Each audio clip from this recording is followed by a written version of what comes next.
Hey, it's Mandy, and we're in the month of August. And today we're inspired by this great Awesome Blossom kangaroo paw from Mayesh. We're designing something for a bride who loves the color green, loves lots and lots of texture, and perhaps loves the musical Wicked.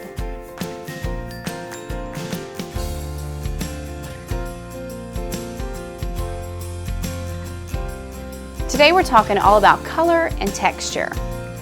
Mayesh sent me these great kangaroo paw, which instantly made me think of Wicked, the musical. So today I kind of am developing a little hand-tied bouquet for a bride who has a great personality, kind of inspired by music. And so we're going to, of course, use these great green kangaroo paw. Also available are these other beautiful colors in the kangaroo paw. We're going to start off by bringing in a few scabiosa pods.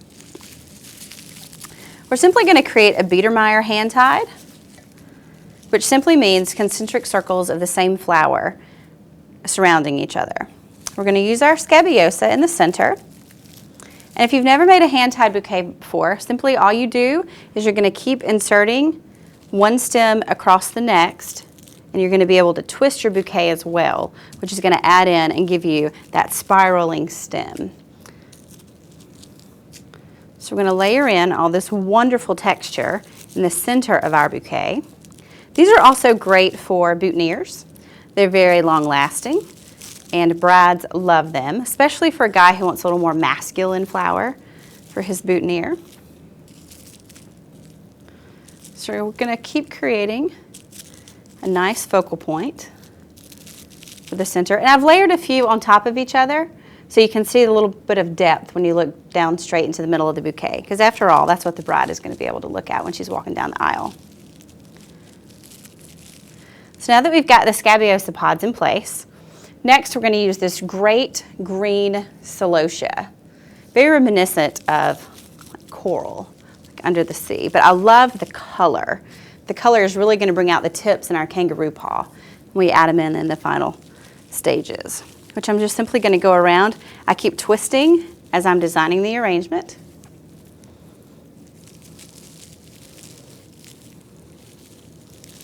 And of course, all of these stems have been pre-cleaned, so the handle of your bridal bouquet will be very nice for the bride to hold.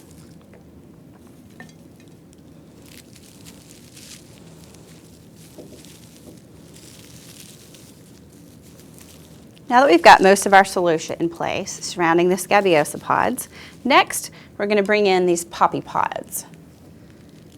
Also really great for a textural element in our Wicked bouquet. Just going to start again and just simply hold the hand tied as I twist it around as I'm inserting the poppy pods.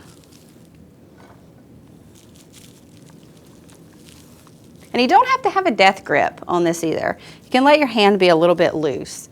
That way you can manipulate a few stems if you need to twist them around in the final stages.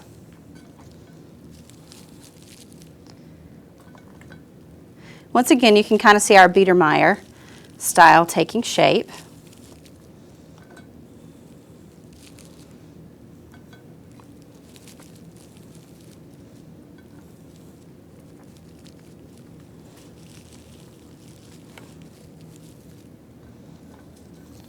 These poppy pods are really, really hardy. They'll last a long time.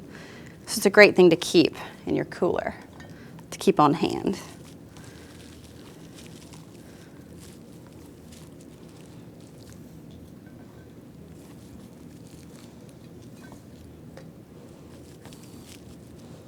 Once you're happy with your circle surrounding your bouquet, you can sort of see the concentric circles going around our scabiosa pods on the exterior. So now we're going to come in and add our texture of our Wicked kangaroo paw. Now when you call Mayesh and you ask for Wicked kangaroo paw, this might be the new nickname for this stuff.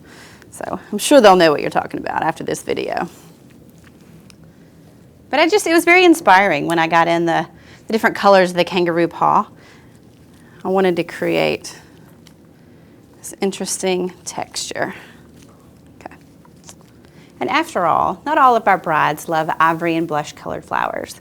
This is going to be for the girl who wants something a little bit unique and a whole lot of different.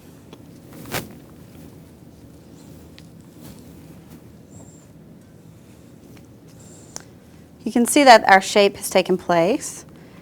This is going to end up being a very monochromatic bouquet, which simply means shades, tints, and tones of the same color. Last, we're going to add in some of this great millet.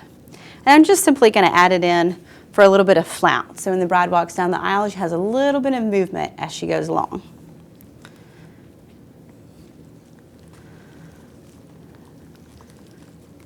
And one little tip I always think about when I'm making a bridal bouquet is once my hand gets tired of holding it and you seem to feel the weight of it, your bride is going to feel that weight as well when she's carrying it.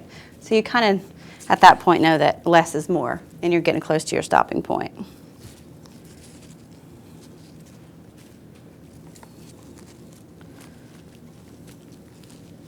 You just keep continually twisting your bouquet around to get it evenly distributed.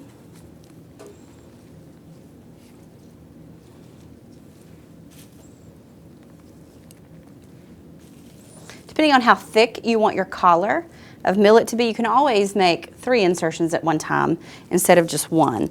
And that way you're making it a lot fuller as you go around. Just make sure you have enough to go all the way around.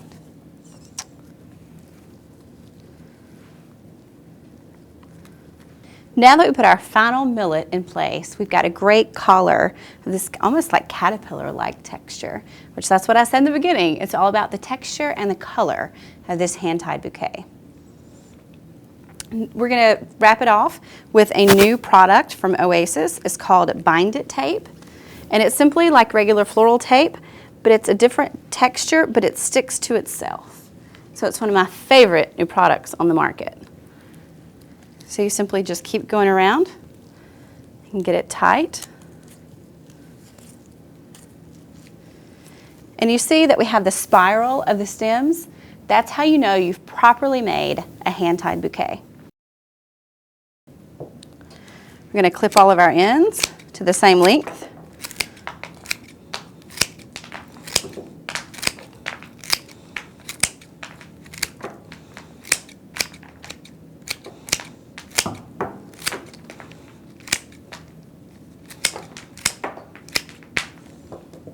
And now you want to do the true test to make it stand up. That is how you really know that you're a professional floral designer who's mastered the art of a hand-tied bouquet.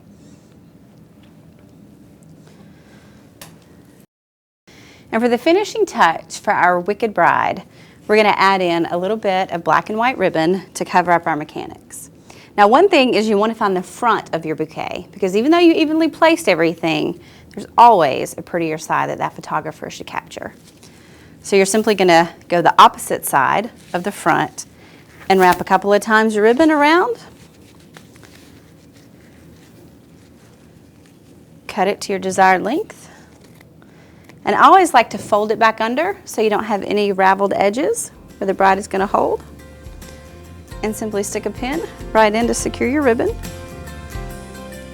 And there you have your nice professional finished touch.